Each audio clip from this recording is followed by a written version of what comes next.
আল্লাহর নবী গারে সৌরের ভিতরে আবু বকর রাদিয়াল্লাহু তাআলা আনহুকে নিয়ে অবস্থান করেন। গুহার ভিতরে আল্লাহর নবী ঘুমাবেন। হযরত আবু বকর গুহার ছোট ছোট ছিদ্র থেকে আলোগুলো বন্ধ করে দিতেছেন। নিজের শরীরের চাদরগুলো খুলে খুলে ছিদ্রগুলো বন্ধ করতেছেন। সব ছিদ্র বন্ধ করা শেষ, একটা ছিদ্র বাকি আছে, ওখান থেকে আলো এসে নবীর চেহারায় মোবারকে পড়তেছে। আবু বকর রাদিয়াল্লাহু তাআলা আনহু এবার ওই ছিদ্রের ভিতরে নিজের পা মোবারক দিয়া পা দিয়া ছিদ্রটারে আটকায় দেয়। হঠাৎ করে ছিদ্রের ওই পাশ থেকে কে যেন পায়ের সাথে কড়া নাড়তেছে। আবু বকর পা সরায় না, হঠাৎ অল্প একটু সরায় দেখতেছে একটা বিষাক্ত সাপ। আবু বকর আবার পাটাকে এই গুহার ছিদ্রের ভিতরে দিয়া রাখছে। এবার সাপটা পায়ের ভিতরে আঘাত করে পায়ের ভিতরে ধ্বংসন শুরু করে দিল।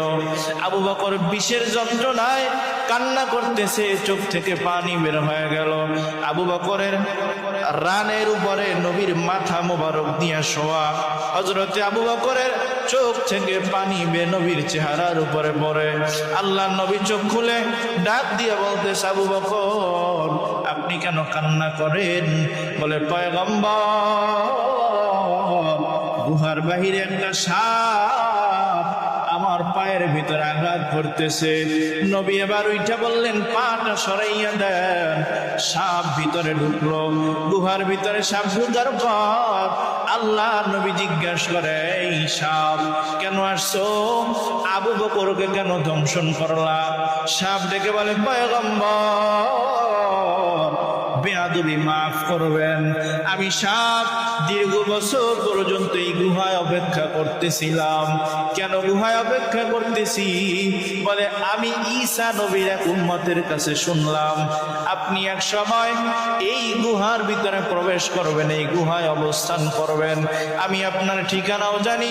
কেন যাই নাই? বলে, মানুষজন আমাকে দেখলে মেরে ফেলবে, কিন্তু আমার মনের একটা আশা, আমার মনের একটা আবদার, আমি জীবনে আপনার একটা বার দুই নয়নে দেখব। এই দেখার জন্য আমি এই গুহায় অবস্থান করলাম।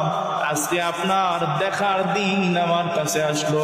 আজকে এই আবু বকরের কারণে আমি আপনাকে দেখতে পারবো না, আমার সহ্য হয় না। আমি তাই অসহ্য হইয়া না পেরে আবু বকরের পায়ে আঘাত করলাম। এই সাপ নবীরে সব কিছু যেইভাবে বুঝায় নবী সরাসরি ওইভাবে বুঝে।